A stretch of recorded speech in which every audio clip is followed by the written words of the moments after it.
L'association a pour but de trouver dans le périmètre de l'enfant malade ou de son logement des professeurs capables de l'accompagner pour qu'il ne rate pas une bonne partie de sa scolarité. Je suis la maman de Mathéo, qui a 15 ans, qui a été suivi par l'école à l'hôpital, par le biais de l'école à l'hôpital.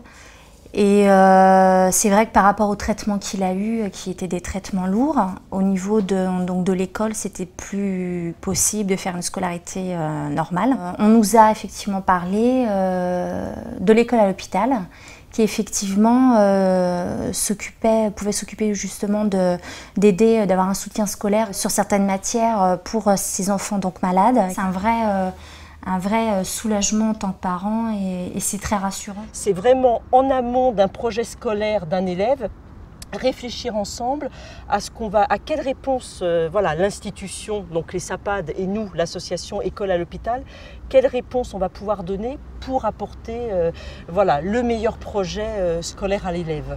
J'ai ressenti ça comme un soulagement, que je pouvais avoir de l'aide à l'école. Ça faisait un lien aussi avec effectivement l'école. C'est ce qui était justement important, c'est que tu te maintiennes à un certain niveau.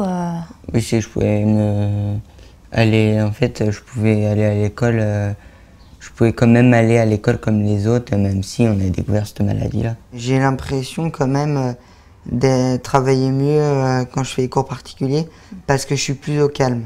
C'est déjà arrivé qu'ils viennent aussi des jours fériés, alors que c'est censé être férié quand même. Pour qu'effectivement, Mathéo ne loupe pas trop, parce qu'effectivement, dans le mois, il était un peu plus fatigué que d'habitude, et que du coup, il a loupé un petit peu plus que d'habitude, donc pour permettre effectivement de rattraper, qu'il ne soit pas justement, du coup, trop perdu. L'éducation nationale est intervenue au départ dans le projet scolaire de Mathéo. Et puis nous, petit à petit, effectivement, il y a eu un professeur de français qui n'avait pas été trouvé. Donc nous, on a été sollicités.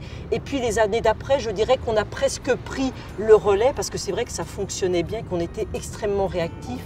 Si par exemple l'école à l'hôpital n'existait pas, ce genre d'association n'existait pas, je me dirais il faut absolument que je trouve, si moi je sais pas, je pourrais peut-être pas pallier en maths, ou il faut absolument que j'appelle effectivement un prof pour qu'il vienne à la maison pour lui donner du soutien, mais ça coûte cher. Voilà, c'est toujours pareil, ça coûte cher. Et de pouvoir proposer au moment de la maladie, donc au moment où il y a vraiment une rupture, incontournable de la scolarité, de pouvoir proposer à domicile des cours individuels gratuits sont vraiment pour ces familles la possibilité de poursuivre, qu'il n'y ait pas de rupture dans la scolarité de leur enfant malade.